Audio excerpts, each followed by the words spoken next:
Hello again, Brother Melvin here. We're back again this week with the same formula that we promised last week. And as promised, we're going to be hopping around the 10 questions that we posed in the earlier series, or in the earlier program of this series. Forgive me. Okay, question number one would be, why are young girls, young black girls, getting pregnant without even the prosperity or even thinking of having fathers or husbands in their lives? These young ladies tend to think or have been taught that they can raise children successfully on their own.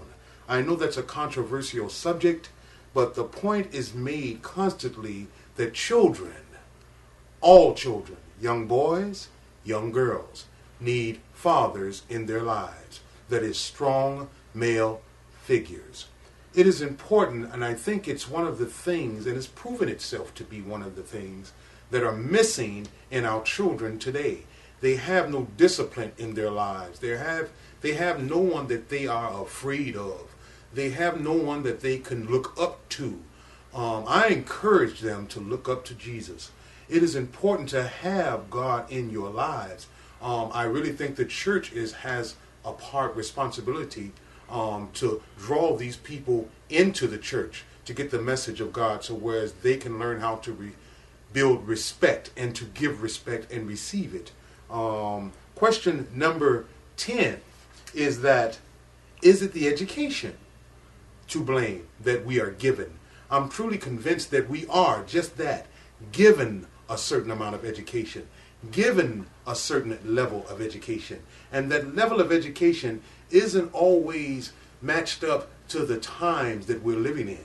I'll give you an example. I encourage all of you out there that are listening and are watching this program to have children or nieces and nephews or cousins that are in the public schools. Check your children's school books. You may find that for a long period of time, the contents of these books or the context of these books have not been changed. In a lot of situations, they're being taught out of the same school books that you and I were being taught out of. And the world has taught us in recent years that so many things have been changing over the course of the world and in and around our world, that the books and our education have not changed. So the method of education needs to change. What they need to do is to, I think, just tear down the entire system and start over, because it's important to realize that our children are coming out of school not even being able to read, not even being able to fill out a resume, not even being able to go through successfully a job interview. There's important things in the world that we need to focus on with our children. One of them is just the love of God. Most of these children are searching for love because they don't feel they don't have it at home. And when you don't have love at home, you search for it in all other places. It's the same thing with the girls. Going back to why are these girls getting pregnant without the prospect of looking for a father? Well, I've come to find out in talking to a few of them that a lot of this stems from them wanting to be loved.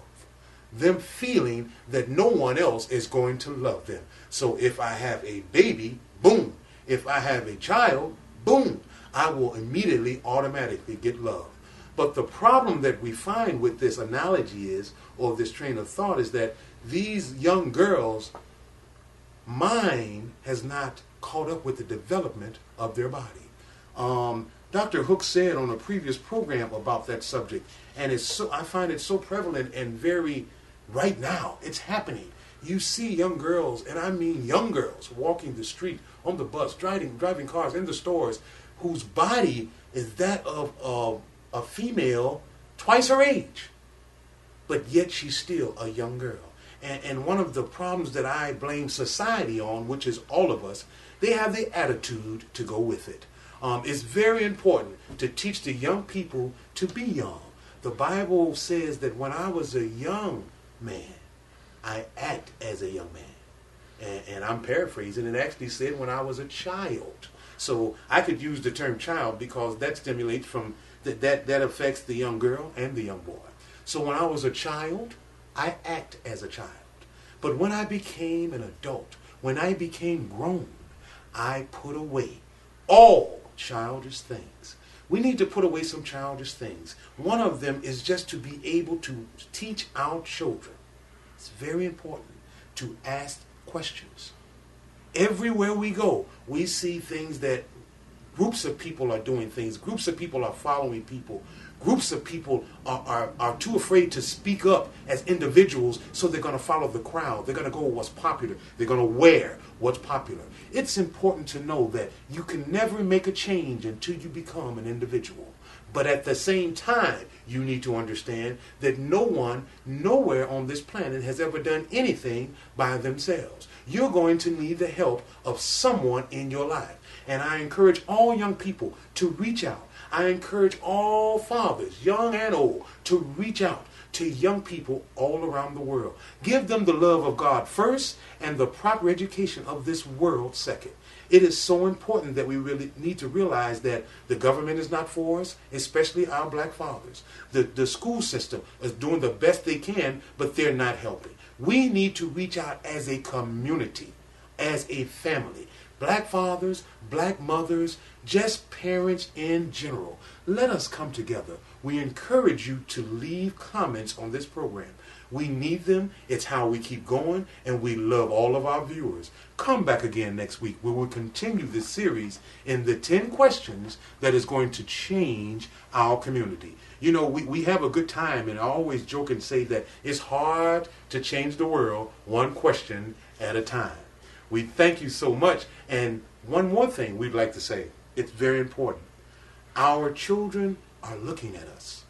Our children are mimicking us.